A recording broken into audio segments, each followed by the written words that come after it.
What is going on, YouTube? Northeast Ohio back here for another little NBA market video. So, what we're going to talk about today, we are now basically 2 weeks into the season, almost a full 14 days. I was curious to see, we talk about, X players going up, X players going down, percentage this, percentage that. I was curious to see who has been flat. Maybe they've gone up, 1 to 5%, or they've gone down 1 or 5%, but they've basically stayed the same throughout this first 14-day period. And just to kind of see what that looked like. So I made a list. I had about 10 to 15 guys on it. Some of them made sense. Some of them I excluded. Like, I didn't hold Ja's injury against him and he's still technically up, but his prices look flat because of the injury. And same with Karl Anthony Towns. He's hurt. I didn't necessarily hold that against him. So I didn't want guys that were hurt. I wanted players that have been playing. So all right, let's get into it. And I'm not necessarily endorsing any of these guys as like buys or sells or one way or the other. This is just a list of 8 interesting names that I put together, and do with it as you please. Now, a couple of them I do think are buys personally, because I really like the player, and the fact that their price hasn't gone up yet tells me that it could be primed. As we've seen, basically all it takes is one game of someone having a blow up performance and their prices go crazy. So YouTube nonsense down below, because I almost forgot. I've been really good about remembering the last dozen or so videos, but I almost forgot. Like, comment, sub, all that jazz. And once again, we'll be exclusively using market movers today. So all these charts I have ran back 14 days, and I am recording this on late Sunday night, January 3rd, to post first thing Monday morning. So if anything happens crazy in the Sunday night games, Wizards Nets just ended, that stuff, I won't be talking about anything if someone got traded or broke their leg or whatever. So I'm going to run through this list of these 8 players, and then in the comments below, let me know which one of these 8 intrigue you the most, that you think, they haven't gone up yet? That's crazy. I still have an opportunity to go buy this guy. So let me know down below which name piques your interest the most out of these 8 guys. All right. We cannot start off, and I'm not necessarily saying these guys are undervalued, but the epitome of price doesn't go up, price doesn't go down. Of course, we need to start with making my screen slightly bigger so I don't get yelled at in the comments. One Mr. Donovan Mitchell, the poster child that every talking card head, YouTuber, Instagram model, find out this information on my OnlyFans, loves to talk about. One Donovan Mitchell, the perennial undervalued player that everyone talks about. This is to steal a quote from PSA Collector, this is the lowest hanging fruit that there possibly is. So, over the last 14 days, you will be shocked to know that Donovan Mitchell's prices have not moved at all. He is down 6% on his Optic and 2% on his Prism. So basically right where they started this season. And once again, we're technically running this like a day before the season started. So there's still a little bit of preseason bump in there. But yeah, 400 and 400. We're not necessarily going to get a ton into like the individual pricings on the cards. This is just more about the list of guys here. But Mitchell's been slow to start the season. Mitchell's Mitchell. I think eventually he'll get there. I would love to say he has tons of room for opportunity and all this, that, and the other thing. I basically be repeating every other content creator in the world that talks about Donovan Mitchell, myself included at some point in time. But it is what it is. Utah gets no love. Mitchell gets no hobby love, even though everybody talks about him incessantly. And I honestly think, his prices spiked in the bubble when he was on national TV every night. and he balled out. But this season, he's been just fine. He hasn't been great, and the Jazz are the Jazz. They're just doing their thing off there in Salt Lake. No one paying any attention to them. So, maybe you buy into him now. Do you have to hold for the playoffs for him to get the respect that he deserves? I don't know. I feel like Mitchell, you're basically hoping for the trade, but that's years away, most likely. So, of course, we had to start with Donovan Mitchell, the poster child of Mr. Undervalued. And once again, not necessarily saying these guys are undervalued, and I'm not necessarily saying to go out and buy or sell any of these players. Once again, there are some intriguing names on here. I will touch on them when we get to them. This is just me presenting the data. Do with it as you see fit, or do nothing with it if that's what you see fit as well. Next up, preseason darling, DeAndre Ayton. He's actually down quite a bit, and quite a bit's a stretch, but for the purposes of this list, I almost didn't include him because he's down 12 and 14% on his Optic and Prism. Once again, the Suns are playing good. Ayton's just not popping off. This is classic big man syndrome. He's getting his 14 and 8 every night, helping the Suns win games and everything. And that's all well and good for the real life NBA. But the card market wants buckets. And Ayton is not going to lead that team in scoring with Chris Paul and DeAndre Ayton on the squad and the army of other dudes that they have. Mikal Bridges is looking good. Cam Johnson's looking good. That team is deep and loaded. And yeah, they're probably going to make a playoff run. But I don't see Ayton's prices just magically spiking anytime soon. I think Ayton kind of is what he is. And maybe he has a big playoff game or something causing his prices to spike, or he goes on a little mini run or something. But, unless a couple guys get hurt there, I just don't see him getting the shots. And I was concerned about Ayton in the preseason for this very reason.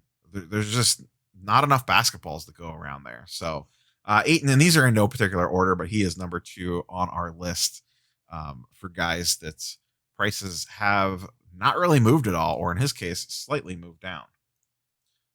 Next, SGA, the poster child for my list of guys to sell before the season started because their value may have peaked. And what I thought was going to happen is happening. SGA is playing fine. He's putting up decent numbers, but nobody cares about the Thunder. They're not on TV, and he's not putting up astronomical numbers. You could put up good numbers and maintain your price, but he's not putting up 30, 35 a night to drive eyeballs to him, get people talking about him. He's just doing his, low 20s, 6 to 8 assists, a few rebounds, some steals. Looks good. On a good team would get way more buzz like he did last year when that team was a playoff team, but they just kind of are what they are. I think it made sense to sell SGA prior to the season if you had a lot in him, just so you don't have the money tied up into him. I do like him as a long-term hold personally, longish term hold, like, in the next year, see what that team looks like. But this season, I personally don't see a big spike for him anytime soon. I think he'll basically stay flat or maybe trend slightly down or slightly up, unless he goes on a major run, which could happen. Next up on the list, another guy that I was not high on and sold pretty much everything that I have, Tyler Herro. Once again, I could basically rinse and repeat what I just said for SGA to a degree. Now, he is on a good team, but he's not putting up the numbers because kind of like an Ayton problem, but he's not a big. He's not the focal point of that offense. He's a role player on that team. Butler, Bam, and the Dragon eat up a bulk of the shots. And he'll have a good game here and there. He had a really nice game the other day, like 20 points or like 15 points and like 14 rebounds or something crazy. And he's going to have games like that, but it's going to be extremely inconsistent. And that's not going to keep him in the front of the mind of the hobby, in my opinion. Yes, he had an amazing bubble, went on an excellent run. I just don't know that that's sustainable. Remember when he was doing that, Dragon was hurt.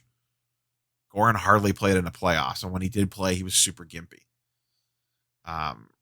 So is the potential there for it again if Goran gets hurt? Sure. If the Dragon got hurt, I could see Tyler Hero's stuff potentially spiking up, or the chance for Tyler Hero's stuff to spike up again because he could get a lot more shots. But as of right now, he's a perfectly fine young player. If you're big into Hero, I wouldn't run out and sell, but I think you're going to have a semi-flat season with him. I could see this trend continuing. Next, and this is one I am intrigued about from a buying perspective. Out of all the ones we've talked about so far, this is the one that I'm interested in the most that could just pop off if he just goes on a hell of a tear. And that's Jayson Tatum. He's been playing well. The Celtics are playing fine. Jaylen Brown's been getting the buzz, and his prices have gone way up. And he's been having the big games, and frankly, looks like the better player so far this year. But I still believe in Tatum, and you could see his prices, once again, basically perfectly flat. His base prism has not moved at all. It started at 744 and ended at 750 over the 2-week period. And his optic has gone up a whole $20. Give or take either way on that, you could probably easily still get it for this $300 price tag that it was in the preseason.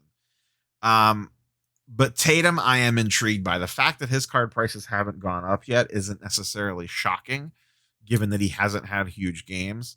But they're going to be a playoff team. He is going to have big games at some point in time. Remember last season, before the pandemic hit, he went on a run that really spiked his prices up in January/February, I think it was, where he went like a week straight, dropping like 30 to 40 points a night.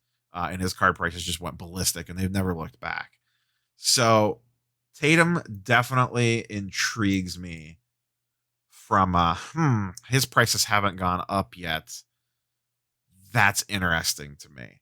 I was looking at some of his select prior to recording this video. There was an auction ending on a concourse that I thought might go a little bit low, but it didn't. It ended up right about where they have been going for the last 2 weeks, just under $400. And I already have a premier level. But interesting to me that Tatum's value has basically remained unchanged when a lot of these guys have shot up and down. Next, I was a little surprised by this one. Darren Fox also has looked pretty decent this season. I'm intrigued by his stuff because the price point is so low. $229 for a PSA 10 prism that has a pop of under 2K, and $135 on an optic that has a pop of 520 is intriguing to me. I like Fox as a player. The Kings have been feisty this year. This is another one that, me personally, I may look to see if I could slide into some undervalued Fox, especially maybe this optic for around $100 a piece, or maybe an optic hollow or a color. I got to see what's out there. But this seems extremely reasonably priced for him, just given the talent. Now, the Kings are the Kings, and they're going to king at some point in time and do something stupid. It's just the law of nature. But I'm intrigued. I don't think they have a chance to make the playoffs or anything crazy like that. Maybe they could make a weird run at the play-in game with like the Grizzlies being injury ravaged and stuff like that. There's kind of a spot open there. But that's a long way from now. Just in general, though, I could see Fox going on, a 30-point week where he's putting down 30 to 35 every night and his prices spike because of it. And I don't hate Fox as a, I'm going to hold him all through this season and then see what happens next season type situation. I'll be honest, I would like him better if he did not sign the extension and he was a potential to get traded somewhere, which could still happen next year in the offseason if they fall apart again. But next on the list, this is a big one, and we talked about him actually yesterday in the weekly update, and I pulled a full boat of cards here. Zion, across the board, has basically stayed flat. Prism being the key one, has exactly flat at -1%. Optics up $20. Select is up. One of them's up 15, one's up 30. So 4 and 10% respectively, but not a huge change there. But in general, Zion has stayed flat. Now, he didn't start this way. He actually, if you look at the graph, he creeped up and has come back down. But the net result is that his prices have stayed flat. And I'm not going to go into this a ton because I talked about it in yesterday's video, but he's just been fine. He's had some high 20-point games and stuff, but he has not had those monster games like Ja did in his debut. And it's caused his prices. I think the hype for him coming and playing a full season had drove things up in the preseason. And then he didn't necessarily back it up. So now we're seeing a slight pullback. And I don't think Zion's prices are going to cater or anything like that, at least not yet. Um, but I think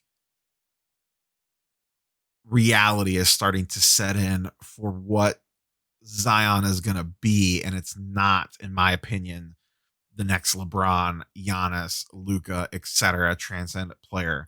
I think he could be a very good player. I think most likely, and everyone says this comp, he is Blake Griffin 2.0. If you want to go a little bit older school, if he's Sean Kemp pre 17 children and getting traded to my beloved Cavs as like a 350-pound power forward and couldn't dunk anymore. Uh, but I think like those are two reasonable comps, and both players had a peak where they were very good to excellent, but were never, transcendent like people were hoping and thinking he was going to be. And I've not been big on Zion in general for that very reason. I'm usually get in, get out on Zion. If I get something, if I open a Zion and it's something nice, I'll send it off to grading as quickly as I possibly can and then sell it immediately. I don't open a ton of product right now, but when I was in the summer, I still have a couple Zion things, but not a ton. So, and then the biggest name by far, Giannis. Good old reigning MVP Giannis. And I pulled his three main rookie cards. His Prism, his Select, and his Hoops. Prism's down 5%. Hoops is down 10%. Select is up 3%. We're basically going to call that flat. I'm gonna give the old voting margin plus or minus 5% or whatever it is. So essentially his prices have stayed flat too. Once again, he's looked fine. The Bucks have looked fine. They're just not buzzy. I still say that at some point in time, his stuff is going to go up. They are going to be the favorite for one of the top two seeds in the East, most likely, probably along with the Nets, and then the Heat. So maybe the top three seeds. And what happens in the playoffs, who knows? But if they make a finals run or even a conference finals run or win win a series or two, his stuff's going to shoot up. And he's having a perfectly good season. But once again, it's not the big eye popping numbers. He's not buzzy. He's not trendy because he's stuck on Milwaukee.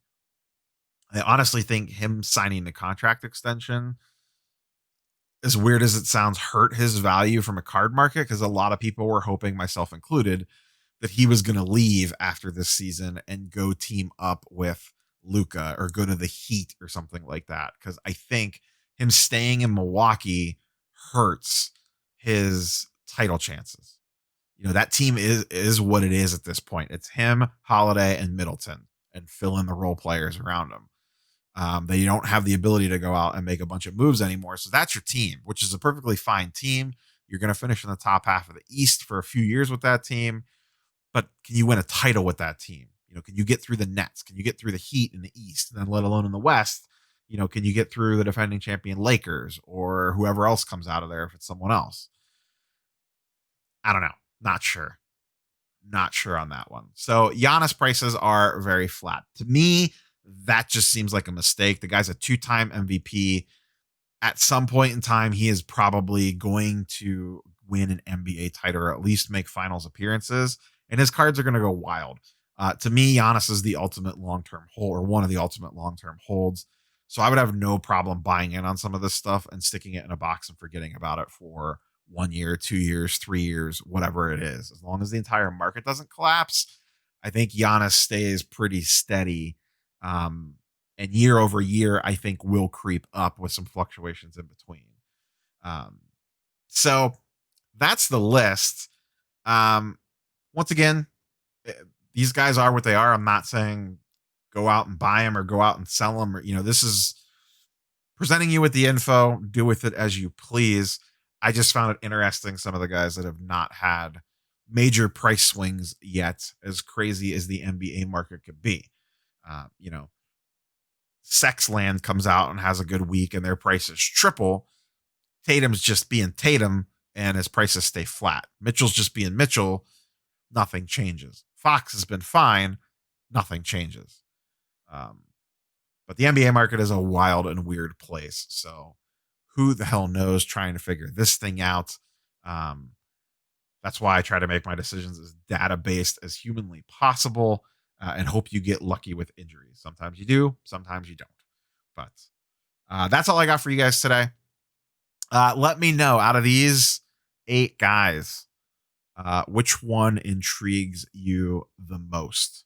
So leave that in the comments down below, and we will catch you guys on the next one.